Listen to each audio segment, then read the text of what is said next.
After one of Ubisoft's executives came out in January of this year and said that gamers should be comfortable with not owning games, I decided to make a pact with myself. I would not buy any modern Ubisoft game, and I wouldn't play any unless it was free. Fast forward 6 months and I would find Assassin's Creed Origins for free on Game Pass, and since it works with cloud gaming and I was looking for something new to play that doesn't take up an ungodly amount of space on my hard drive, I said to myself, well, I don't mind if I do. While I was playing the game, I began to think to myself, are there any Skylanders out there that are based on Egyptian mythology? I know that Skylanders as a franchise dips into some other different mythologies, especially when it comes to Skylanders designs. Just look at Firecracken and tell me that he isn't inspired by Chinese mythology and culture. But that just made me wonder, who else shares a design that is similar to cultures from our world? Especially Egyptian culture, because that's what we're going to be digging into today. I know that Golden Queen does, but I was pretty surprised by the amount of creatures in Skylanders inspired by desert creatures or Egyptian mythology. So many that I was actually surprised that I didn't notice at first. But since I don't want to go on a scavenger hunt, I'm going to be talking about the ones I found. And if you're wondering why I'm combining both Egyptian-inspired Skylanders and desert Skylanders is because, well, I ran out of Egyptian Skylanders. There's only like 3 I'm aware of, and I'm not even sure if one of them is actually inspired by Egyptian mythology in his design or backstory. So get yourselves in order, viewers, because we are going to talk about the Skylanders inspired by the Sands. So without further ado, let's get started. I've got the edge. Now, Crypt King has been on my radar for a hot minute, not only because he wears an Archean battle suit that might be one of the ones mentioned in Swap Force, but because he's the favorite Skylander of the Skylanders YouTuber Crypt Crusher, which I thought was the same name of the actual Skylander before I did research for the Archean video. I also learned that Crypt King's creation goes all the way back to Skylanders Giants, so before we go into his in-game lore, let's talk about that. During the development of Giants, Crypt King was originally going to be part of the Giants roster as the first, and his creator, Wei Huang, I pray I said that properly, took inspiration from Chop Chop for his design, and originally called him Chop Chop Daddy, but for some reason he was cut from the first game, and I wasn't really able to figure out why. Flash forward to Trap Team's development, and Wei decides to bring him back, where the only things that really changed with his design was his color scheme and proportions, and he was eventually made an undead member of the Trap Team. But with that out the way, let's get into the lore. Crypt King isn't actually an Archean as the armor would make you think, but instead he was a disembodied spirit of a knight who wandered Skylands for years, until he eventually found his way into an ancient Archean vault. As he was exploring around the facility, he would find an extremely powerful suit of armor that the spirit decided to make his own. But the second he donned the armor, a dormant defense system within the vault would reactivate, opening a large door revealing a huge army of war machines. Crypt King launched himself into the approaching force, swinging his sword until every single one of them was destroyed. That's right, Crypt King, by himself, destroyed an army of Archean war machines.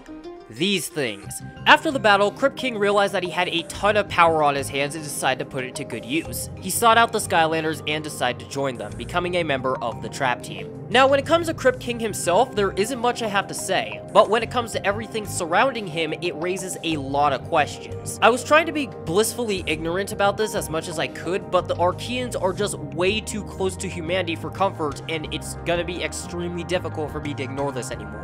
The different types of foods you can use to heal your Skylanders, you could just write that off as Skylands residents finding out how to make stuff. Animals from Earth? Maybe they fell through a portal or something, I don't really mind it. 3 different human cultures somehow managing to make an appearance within the same race? That is somehow the most influential thing in the franchise? Something related to them showing up in literally every game? That raises a lot of questions. If the Archeans are humans, then why does their culture consist of 3 different cultures from Earth that each span decades, sometimes centuries apart, even though the Archeans predate almost all of them? I know that the Skylanders timeline is a bit screwy when it comes to Skylanders, but this is something I just cannot ignore, and for the first time in a long time, I just don't have a good answer for what's going on here. I've racked my mind for a hot minute, and I just cannot figure out how they got here.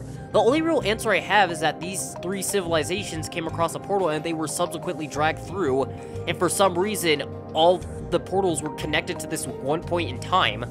But that doesn't answer any of the other Earth objects and how they were able to get to Skylands, which also includes the animals. But once again, that's a discussion for another day.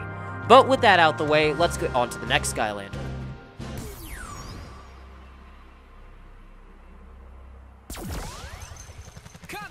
beetle. Now, when it comes to all of the Skylanders I've reviewed up to this point, Dunebug is one that hit me with the most unexpected whiplash the most. I was not expecting him to be connected to the Archeans at all, but that just made me want to dig into his lore even further than I wanted to previously. So with that out the way, let's actually get into this. Hailing from a race of beetles that were mutated by the powerful secrets hidden in a buried Archean city, Dunebug was next in line to become the defender of those secrets. As a small pupa, Dunebug and his father would travel to the ruins, where he learned to read ancient writings using his father's magical staff, which I suspect is constructed out of ancient Archean material. On the day Dunebug was supposed to be given his own magic staff, the city fell under attack by the evil sand mages of Doom, who were after the secret Archean tomes that reside in the city. Not tombs like these, tomes, which is another word for a large book. Knowing what he had to do, Dunebug used his magic to defeat the mages and bury the city deeper into the ground until it was forever out of their reach. Due to his heroic deeds, Dunebug would be given his magic staff, and since there weren't any secrets to protect anymore, he would become a Skylander that very same day to put his skills to good use.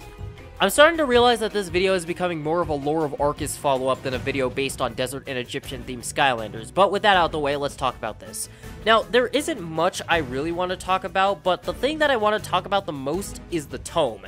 In Dunebug's bio, it says that the Sand Mages were after the ancient tomes, and the only reason that they could be after it is because it could give them ancient knowledge about magic, which makes me believe that the city that Dunebug resided in might actually predate the city of Arceus. Even if I'm right or wrong, that just means that there are more Archean cities and locations buried out there. But with that said and done, I think it's time to go on to the next Skylander of today. King of the Sting. The next Skylander I want to talk about today is Scorp, who is exactly what you think he is, a scorpion. But funnily enough, he would fit more in a video that goes over the athletes of Skylands instead. But this is the sand video, so he's going here. So without any more stalling, let's get going. Scorp was born and raised in the Salt Flat Islands, an endless flat plain of rock where every day is extremely hot. Or in other words, a very rocky desert. Because of the island's geography, all of the island's residents were in no short term bored out of their minds. So they decided to make their own entertainment, creating a sport called Sting Ball that the residents of the islands lived for. Sting Ball is an extreme game that only the strongest of the Scorpions play to become the King of the Sting, a title that Scorp has won numerous times over his career as one of the sport's greatest players. During his final championship game, the rival team would attempt to cheat by using an enchanted water gem to make it rain, but the gemstone went out of control and caused it to rain uncontrollably, the relatively small storm mutating into a large thunderstorm. To make things worse, the thunderstorm would create a flash flood, which caused the water to rise and threaten to swallow up the entirety of the island. But luckily for the islands and its residents, Scorp, using his powerful claws and incredible agility, battled the rising waters and managed to retrieve the water gem before hurling it far into the clouds, which managed to break the curse and save everyone. After this event, he would realize that even though his career as a Sting Ball player was over, he could still use his powers and abilities for good. He could still use his powers as a Skylander, and he would go out to search for them, becoming one when he eventually found them.